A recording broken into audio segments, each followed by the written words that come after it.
नमस्कार दोस्तों, आज का जो हमारा विषय है वो है थर्ड आई के कुछ विशेष पॉइंट जो भूल कर भी ये साधक गलती ना करें। तो क्या ध्यान में थर्ड आई में जागृत करने में कौन से लोग गलतियां कर देते हैं जिनका उन्हें कुछ नुकसान भी पहुंचता है, या उस नुकसानों से कैसे वो बचेंगे, क्या करें। तो वो कुछ विशेष पॉइंटों के बारे में जानते हैं और तीसरे नेत्र को जागरण में क्या लोग प्रोसेस करते हैं, क्या सही है क्या गलत है, वो भी हम आपको बताएंगे। तो आप सभी का हम स्वागत करते हैं आपके अपने चैनल आत्मा से परमात्मा का सफर। तो जैसे कि तीसरे नेत्र को जागृत करने के लिए ज्यादातर लोग दो विधियों का प्रयोग करते हैं। एक तो है मंत्र जप की विधि, दूसरा है ध्यान विधि। लेकिन इससे पहले कुंडलिनी जागरण का प्रोसेस अलग से होता है और वो भी इन्हीं पॉइंटों के बीच में से ही निकलता है। पहले तो कुंडलिनी जागरण के लिए कुछ लोग बीज मंत्रों का प्रयोग करते हैं। तो अगर आपके कोई गुरु हैं तब तो बीज मंत्र करें, बहुत अच्छा रहता है, क्योंकि इसमें कुछ ना कुछ गाइडेंस की जरूरत पड़ जाती है। उसके बाद है कुंडलिनी जागरण के लिए आप मंत्र जप का प्रयोग करते हो, जिसमें आप मानसिक जप करते हो या उपांशु जप करते हो या आप प्राण जप करते हो। तो इस तरह के जप करते हैं। उसके बाद या तो ध्यान भी करते हैं, इससे भी कुंडलिनी जागृत हो जाती है, और या फिर हवन भी करते हैं। तो इनका कॉम्बिनेशन भी करते हैं, कई मंत्र जप भी करते हैं, ध्यान भी करते हैं, हवन भी करते हैं। तो जब ये विधि स्टार्ट करते हैं तो पहले तो कुंडलिनी जागृत नहीं होती। पहले कुंडलिनी जागरण से पहले आपके भीतर ऊर्जा होनी चाहिए। जब ऊर्जा होगी तभी ये कुंडलिनी शक्ति उठेगी। तो ऑरा कैसे आपका बढ़ता है? तो ऑरा के लिए आपको मंत्र जप का सहारा लेना पड़ता है। जब आप कोई भी मंत्र जप करते हैं, जो भी, जैसे मान लो आपने ओम नमः शिवाय का कर दिया, या राधे राधे का कर लिया, या अल्लाह कर लिया, सतनाम वाहेगुरु कर लिया, कोई भी एक नाम जप आपने जो किया, वो करते करते आपने ये ध्यान रखना है, कम से कम जब भी आप ये करें तो ब्रह्मचर्य का पालन जरूर करें 15 से 20 दिन का, क्योंकि 15 से 20 दिन लग जाएंगे आपको ऑरा अपना कंप्लीट करते हुए। तो उसके लिए ऑरा आपको कंप्लीट करने के लिए 3 लेयरें, 5 लेयरें या 9 लेयरें या 12 लेयरों तक पहुंचना होता है। शुरुआत में जब आप ऑरा बनाते हो तो उसके लिए क्या है, जब भी आप कोई मंत्र जप करते हो तो कॉस्मिक ऊर्जा, जिसे हम कहते हैं ब्रह्मांड की ऊर्जा, वो आपके सिर के ऊपर जहाँ तालु भाग है वहां पे गिरती है। जैसे जैसे वो गिरती है आपका शरीर वो अवशोषित करता रहता है, और ब्रह्मचर्य का भी पालन करना है। धीरे धीरे वो ऊर्जा बढ़ती रहती है। लेकिन अगर आपने ब्रह्मचर्य का पालन नहीं किया तो वो ऊर्जा जो आपने ब्रह्म ऊर्जा इकट्ठी की है, ब्रह्मांडीय ऊर्जा, वो समझिए बाहर निकल जाएगी। वो ऐसे हो गया जैसे मटके में छेद किए हुए हैं और ऊपर से पानी भर रहे हैं। इसलिए ध्यान रखना है, जब भी आप कोई भी ध्यान शुरू करेंगे, मंत्र जप करेंगे, तो 15 से 20 दिन ब्रह्मचर्य का पालन करना है, क्योंकि यही आपके ऊर्जा को आपके भीतर जमा होने देगा। तो जैसे आप ये 15 से 20 दिन का कोई भी जाप करेंगे, तब ये ऊर्जा आपके भीतर भरती रहेगी, भरती रहेगी, भरती रहेगी, और ये पूरा भरने के बाद आपके सहस्त्रार से वापस ऊर्जा गिरने लगती है। और जब ये गिरने लगती है आपके बाहर, तो समझिए आपके भीतर बाहर का ऑरा बनना शुरू हो जाता है। ये 3 लेयरों का पहले बनता है, फिर धीरे धीरे 5 लेयरों का बनता है, फिर 9 से 10 लेयरों का, फिर उसके बाद 11 से 12 लेयरों का ये ऑरा आपका तैयार होता है। और ऐसे करते करते ही आपकी ये कुंडलिनी शक्ति जागृत हो जाती है। अब उसके बाद क्योंकि जैसे ही ये ऊर्जा नीचे से ऊपर से नीचे गिरने लग जाती है, तो समझिए जो चक्र चलता है ये कुंडलिनी का ही चक्र चलता है। आपकी सुषुम्ना नाड़ी जागृत होगी, कुंडलिनी शक्ति जाग के ऊपर आ रही है बार बार।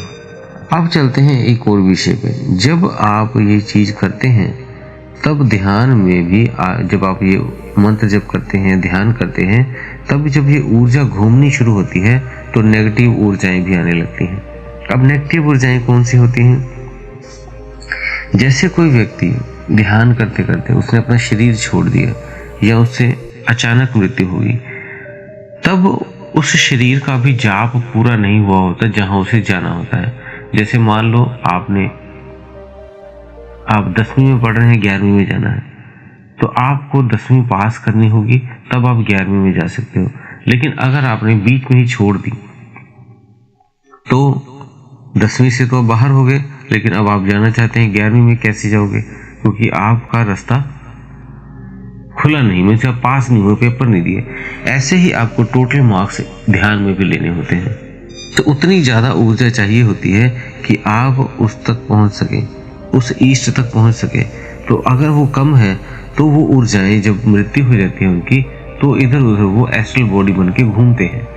और जब उन्हें लगता है कोई व्यक्ति इस तरह से ध्यान साधना कर रहा है, तो उनको मौका मिलता है कि वो अपना जो जप, जो उनकी ऊर्जा कम है, वो किसी से ले ले। तो वो क्या करते हैं, आपके ही मूलाधार चक्र में जाके एंटर कर लेते हैं और वहां से ऊर्जा सक करते रहते हैं, खींचते रहते हैं और खींच के अपनी ऊर्जा पूरी करने लगते हैं। तो इस तरह से नेगेटिव ऊर्जाएं भी आ जाती हैं। इसलिए जब भी आपने ध्यान करना है, शुरू करना है या खत्म करना है, तो बंधन या कवच लेकर ही करें। अब है, जब ये शुरुआत होती है आपकी चक्र जागरण की, तो पहले शुरुआत में 3 चक्र ही जागृत होते हैं। पहले मूलाधार, दूसरा स्वादिष्ठान, तीसरा आपका मणिपुर चक्र। जब मूलाधार चक्र जागृत होता है, तब आपका जो है वो काम वासना वो खत्म होने लगती है, गुस्सा आपका खत्म होने लगता है। जो पीरियड्स अनबैलेंस हुए होते हैं, कभी कभी अनबैलेंस भी हो जाते हैं जागृत होते टाइम भी, लेकिन जैसे ही जागृत हो जाते हैं तो वापस से ठीक हो जाते हैं। महिलाओं को ये समस्या आ जाती है। और आपने जो जाप करना है वो, जैसे पहले गणेश जी का आपने वंदना करके लोग करते हैं, तो गणेश मंत्र लेके फिर आप जैसे ओम नमः शिवाय का ऐसे जाप करके, या जो भी आपको राधे कृष्ण का, या आप सतनाम वाहेगुरु का, या आप अल्लाह का, या आप राधे कृष्ण का, जो भी आपको लगता है वो आप जाप कर सकते हैं। तो जैसे जैसे जाप करेंगे ऐसे ऐसे आपकी ऊर्जा जैसे जैसे ऊपर बढ़ती रहेगी। तो आपकी जब ऊर्जा जो है वो तीसरे चक्र पे आ जाती है, जैसे दूसरे चक्र पे पास करेगी तो आप काम वासना से भी मुक्त हो जाएंगे। भूख या तो बहुत ज़्यादा लगेगी या बिल्कुल कम हो जाएगी। जब तीसरे पे पहुंचेगी तब आपको मणिपुर चक्र पे सिद्धि भी मिल जाती है। जो कुछ ऊर्जाएं आपकी हेल्प करने लगती हैं, जो हनुमान जी की सिद्धि होती है या आप भगवान माँ आदि शक्ति की होती है, तो वो आपकी सहायता करती हैं आगे बढ़ने के लिए। और जब हार्ट चक्र पे आते हैं, तब आपके जो ईष्ट हैं वो आपके हृदय में विराजमान हो जाते हैं, जिनको भी आप मानते हो।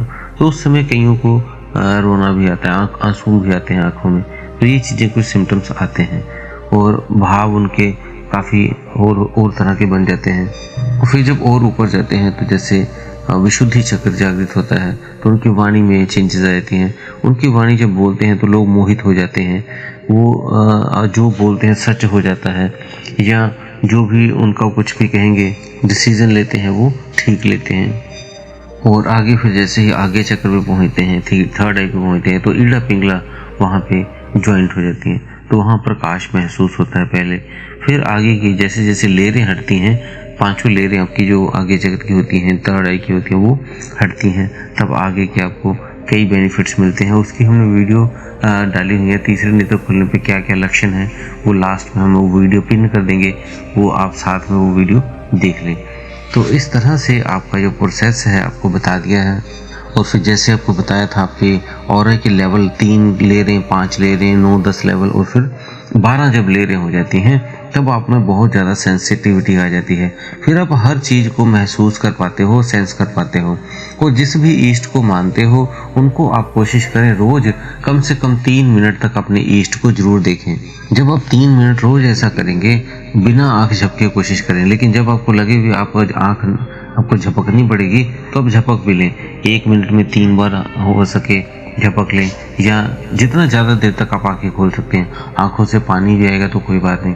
ऐसा करने से आप महसूस करें आपके जो ईष्ट हैं वो आपको आशीर्वादित कर रहे हैं, उनकी ऊर्जा हाथों से या नेत्रों से ऊर्जा निकल के आपके ऊपर आ रही है, ऐसा आपने महसूस करना है। तो ये वाकई में ऐसा होगा भी जैसे आप महसूस करेंगे। तो इस तरह से आपने पूरा करेंगे तो आपकी कुंडलिनी भी जागृत हो जाएगी और आपका जो तीसरा नेत्र है वो भी आपका जागृत हो जाएगा। तो कुछ जो गलतियां करते थे वो हमने आपको बीच में बता दिया है, क्या करना है, कैसे बचना है दूसरी ऊर्जाओं से। तो वीडियो अच्छी लगे तो लाइक ज़रूर किया करें, और अगर नए हैं तो चैनल को सब्सक्राइब कर लें और बेल बटन को दबा दें। कोई भी प्रश्न है तो आप हमें कमेंट बॉक्स में लिख दें, आपका उत्तर हम अपनी वेबसाइट में दे देते हैं या इसी कमेंट में दे देते हैं। इसी के साथ आप सभी से हम विदा लेते हैं। धन्यवाद।